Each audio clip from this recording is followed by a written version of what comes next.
হরে কৃষ্ণা। কালকে হচ্ছে 13 জুলাই।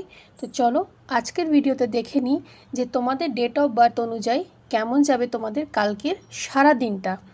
যারা ইউটিউব থেকে দেখছো সাবস্ক্রাইব করে দিও, আর যারা ফেসবুক থেকে দেখছো তাদেরকে বলবো একটা লাইক একটা কমেন্ট করো, পেজটাকে ফলো করে রেখো যাতে এই ধরনের নতুন নতুন ভিডিওস তোমরা সামনের দিনেও পেতে পারো।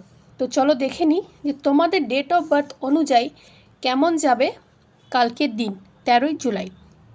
যাদের ডেট অফ বার্থ হচ্ছে 1-10-19-28, কালকের দিনের শুরুটা হবে কিন্তু খুব শান্তভাবে, ঠিক আছে? ভালো কিছু কিন্তু কালকের দিনে শুনতে পাবে তোমরা। যারা হচ্ছ 2-11-20-29, যাকে মন থেকে চাইছো সে কাল কিন্তু তোমাদের অনেক কাছাকাছি থাকবে।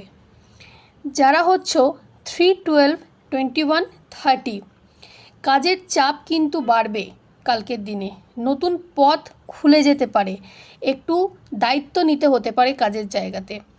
যারা হচ্ছ 4-13-22-31, মনকে যদি কালকে শান্ত রেখেছো তাহলে বিরক্তিকর যে বিষয়গুলো আছে সেগুলোর সমাধান কিন্তু কালকে পেয়ে যাবে।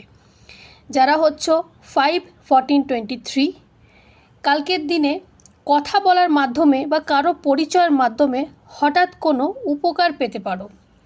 যারা হচ্ছ 6-15-24, কালকের দিনে কোনো অপ্রয়োজনীয় খরচ এড়িয়ে চলবে। যারা হচ্ছ 7-16-25, রাতের ঘুমের মাধ্যমে বিশেষ কোনো স্বপ্ন বা পূর্বাভাস পেতে পারো কোনো একটা ভালো জিনিসের। যারা হচ্ছ 8-17-26, টাকা পয়সা নিয়ে অস্থিরতা বাড়লেও তা কিছুক্ষণের জন্য, একটু ধৈর্য রাখতে হবে। যারা হচ্ছ 9-18-27, কালকের দিনে কাউকে দেখে বা কিছু শুনে হঠাৎ ভেতরে কোনো শক্তি জেগে উঠবে, সেটাকে কিন্তু সঠিক জায়গায় ব্যবহার করবে মাথা ঠান্ডা রেখে। তো চলো ভিডিওটাকে একটু শেয়ার করে দিও, আর এখানেই শেষ করছি ভিডিওটা। সবাই সুস্থ থেকো, ভালো থেকো, আবার কালকে আসবো নতুন একটা ভিডিও নিয়ে।